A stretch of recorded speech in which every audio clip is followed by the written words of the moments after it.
Goeiemôre, dit is Vrydagoggend, die 20ste Junie 2025 en ek groet julle hartlik hier vanaf die walle van die Groot Rivier af.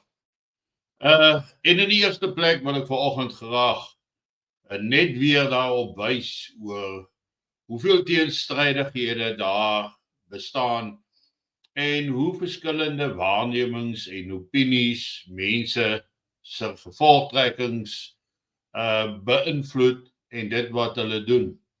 So het ene Barry Verviers vir my aangevat in die kommentare deur te sê dat ek voorspel al dat Rusland vir 3 jaar die oorlog in Oekraïne gaan wen en of ek nou net soos Putin moet erken dat ons Oekraïne onderskat het. Nou Barry, dit is eintlik net mooi die teenoorgestelde van dit wat waar is en dit wat gebeur het in Oekraïne. As jy gisteraand se bosberaad saam gekyk het, sou jy dan ook gemerk het dat daar aansienlike gevegte plaasvind en dat Rusland reg oor die front besig is om inderdaad te wen. Gistermiddag het Jim Ferguson die volgende geplaas. Dan sê hy daar Putin eis nou dat Oekraïne oorgee of hulle moet hulle self gereed maak vir 'n conquest, 'n oorwinning vir subjugation. Met ander woorde, dis of 'n totale nederlaag dat hulle dan die hele Oekraïne sal oorneem of as hulle op die 22ste instem om aan die eise van Rusland te voldoen, dan sal Oekraïne bly voortbestaan. Anders gaan die hele Oekraïne onder Russiese beheer kom. Dan staan hier so, Russian President Vladimir Putin has declared that unconditional surrender is the only option for Ukraine and any refusal will be met with military conquest, not diplomacy. En die rede hoekom ek dit nou hier spesifiek dan vir julle wys is in 'n antwoord op Barry se vraag. Ons moet onthou in 2022 met die uitbreek van die oorlog was Oekraïne die sterkste weermag, 'n weermag van 800,000 man, was die sterkste weermag in Europa. En Rusland het definitief 'n uitmergelingsoorlog gevoer en ek kan onthou hoe daar gesê is deur politikuste dat Rusland beswaarlik genoeg ammunisie vir 2 maande het. En kort was daar iemand soos een of ander generaal in Amerika wat gesê het Rusland gaan in duie stort, hulle kan nie ekonomies oorleef nie. En onthou, Rusland het nie net teen Oekraïne geveg nie. Dit was nie net 'n geveg nie, dit was ook ekonomiese oorlewing. Dit was die initiëring van hulle vervaardigingssektor om meer ammunisie, wapentuig te vervaardig. Terwyl die Weste vir die afgelope 3 jaar praat oor wat hulle moet doen en dat 'n oorlog teen Rusland uiteindelik sal plaasvind, moet hulle self bewapen en moet hulle produksie opstoot. En intussen is Rusland klaar daar. Oor die hele gevegsfront beweeg Rusland tans weswaarts. Hulle het reeds die grense van sekere van hulle gebiede wat hulle ingelyf het by Rusland oorgesteek en nuwe grondgebied beginne inneem met groot sukses.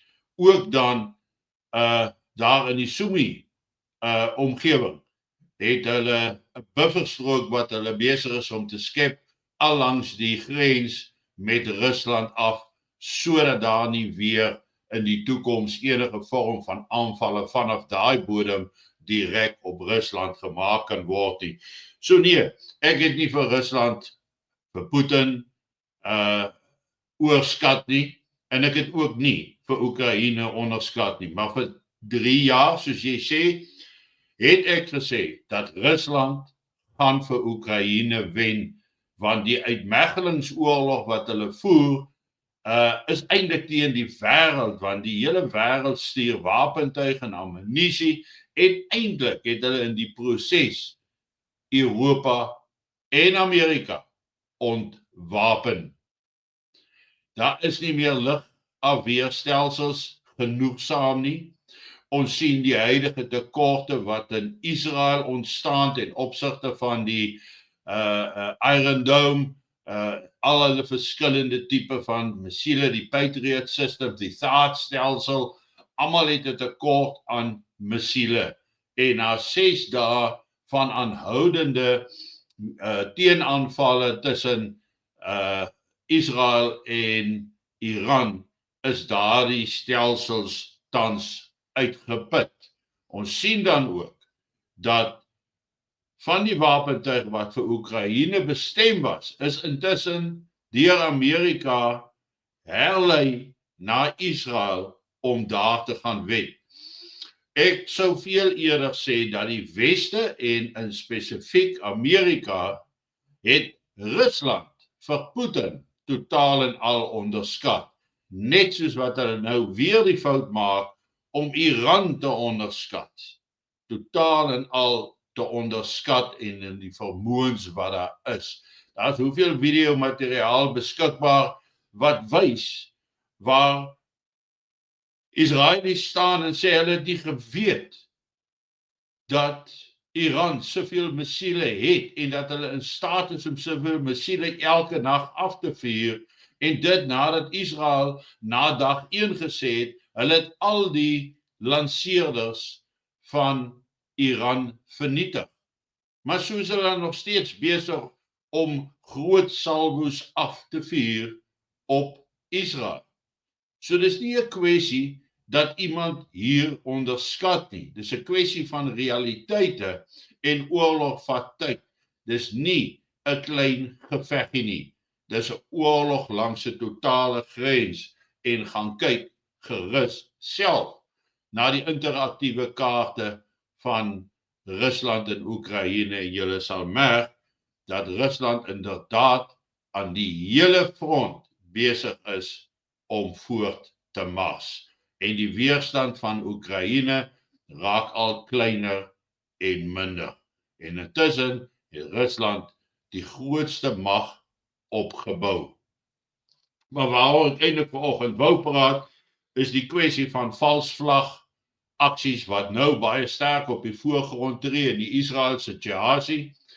Tot dusver is daar baie bespiegelinge oor Donald Trump se teenwoordigheid of hulle Amerika gaan laat toelaat om bomaanvalle te doen. Ons weet van dag 1 af doen hulle al Israeliese vegvliegtuie, voorsien hulle van brandstof, maar daar moet nou 'n besluit geneem word om Amerika ten volle in te trek, want Israel het nie die mannekrag vermoë om Iran te wen nie.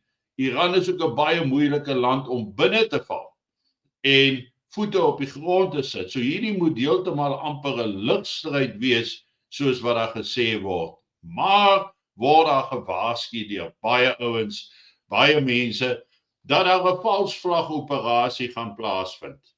En dit gaan Amerika in die oorlog intrek. 'n Vals vlag operasie, met ander woorde, waar either die CIA of Israel bates van Amerika aanval en dan sê dit was Iran gewees om die Amerikaanse regering te ooreed om in die oorlog betrokke te raak en daar selfs mense wat sê dis die ou Nimitz skip wat daardeur gaan deurloop.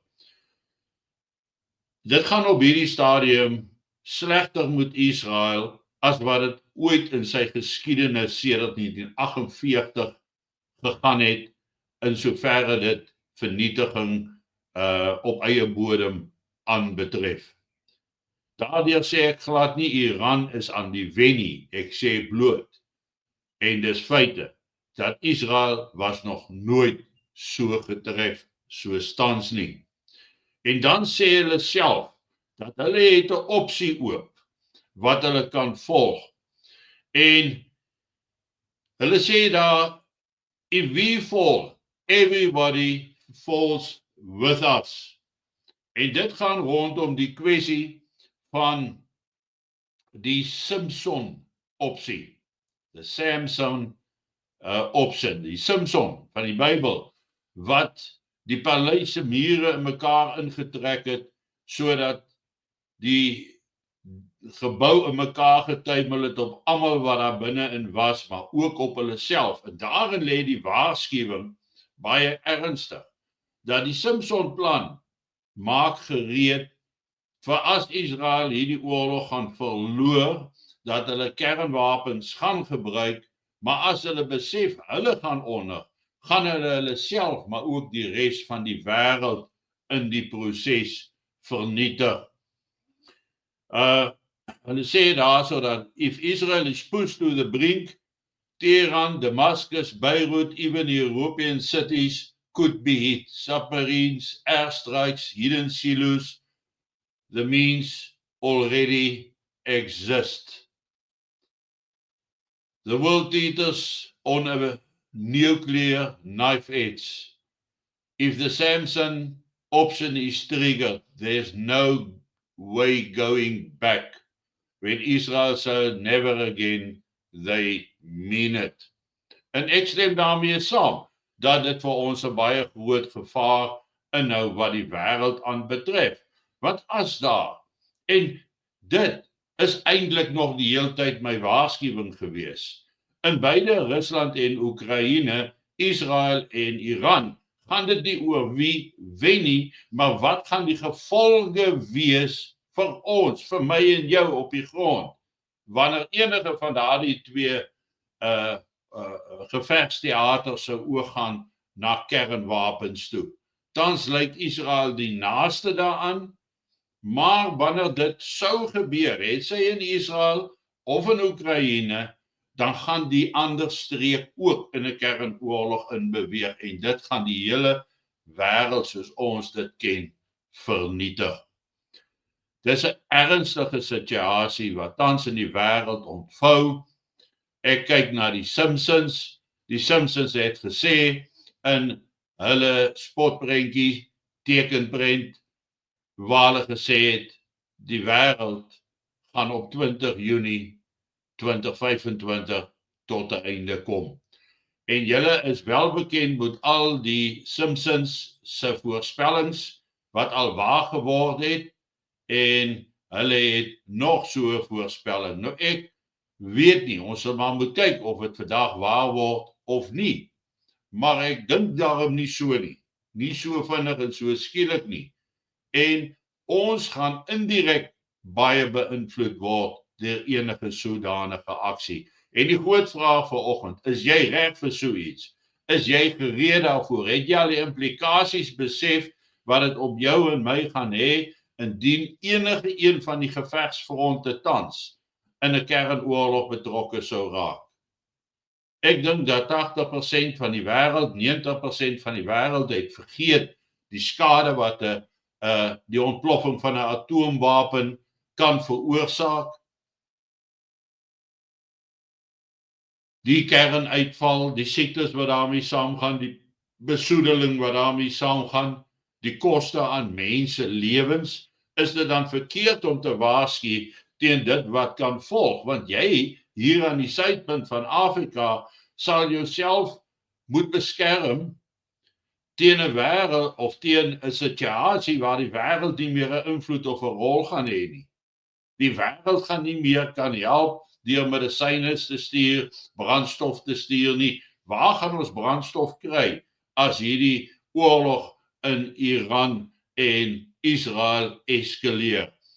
As hulle die straat van Hormuz toemaak, dan is daar 'n geweldige val beskikbaarheid van brandstof vir die wêreld. Ons gaan brandstofpryse deur die dak ervaar. Ons gaan verhogings van kos, van alles, en geld gaan minder waarde hê. Dis onbeskryflik wat al die uitvloeisels van die oorlog in die Midde-Ooste uiteindelik vir ons kan hê. Ja, vir baie mense is dit, ja man, laat die Israelies die klomp lapkoppe vernietig, sonder om te dink wat die invloed van daai proses op my en jou gaan hê. As Donald Trump besluit dat hy gaan nou aktief deelneem aan die oorlog in Iran, dan moet ons ons regmaak, want dan kom daar erge dinge. Gaan hulle nie betrokke raak nie, moet ons 'n valsvlag operasie verwag, waar een of ander instansie van Amerika geteken word in 'n valsvlag aanval. Ons moet dit verwag, en as dit gebeur en Amerika is steeds nie betrokke nie, moet ons aanvaar dat die Simpson opsie 'n realiteit begin raak. Die vraag is, waar staan jy? Hoe reg is jy vir dit wat ons nou al vir soveel jaar uiteindelik voorspel hier in Suid-Afrika gaan gebeur? Want of jy dit wil weet of nie, al hierdie eksterne goed het 'n uitwerking op jou en my lewens. En dis nie die enigste invloede wat 'n rol speel nie. Daar is honderde ander plaaslike invloede wat ook 'n rol speel, wat ook nie waar oor die afgrond kan stoot. Ek dink net dit is verantwoordelik om na alle fasette te kyk en mense te waarsku en te probeer waarsku en te sê, berei jouself voor vir die ergste scenario wat kan uitspeel of afspeel. Want wanneer jy in so 'n situasie inbeweeg, is die belangrikste ding nie meer jou huis, jou eiendom, jou rykdom, jou geld nie. Want wanneer ons so met 'n internasionale oorlog en veral 'n kernoorlog sit, gaan die internet in duie stort. Ons gaan banke in duie sien stort. Daar gaan geen elektronika basies bestaan waarmee jy geld of enigiets kan trek nie. Mense, dis 'n baie ernstige situasie. En tog wil almal dit nie insien nie. Wil almal nie voorberei nie. Nee, dit gaan regkom. Ons gaan hierdie land omswaai. Ons gaan hom regryk. Wie's die ons wat dit moet doen? Want die ons wat hierdie land moet regryk en regdraai en regswaai, is almal voels van die enigste voels van die een wat dieselfde voels. Hulle kom by dieselfde, die einde van dieselfde dam. Struikel ek nou vanoggend hier oor 'n paar goedjies. Maar dit is vroeg, so ja. Geniet in elk geval jou koffie, jou kondensmelk koffie. En mag jy 'n lekker naweek hê, en ek gesels weer maandagooggend dan met julle. Mooi loop, lekker dag.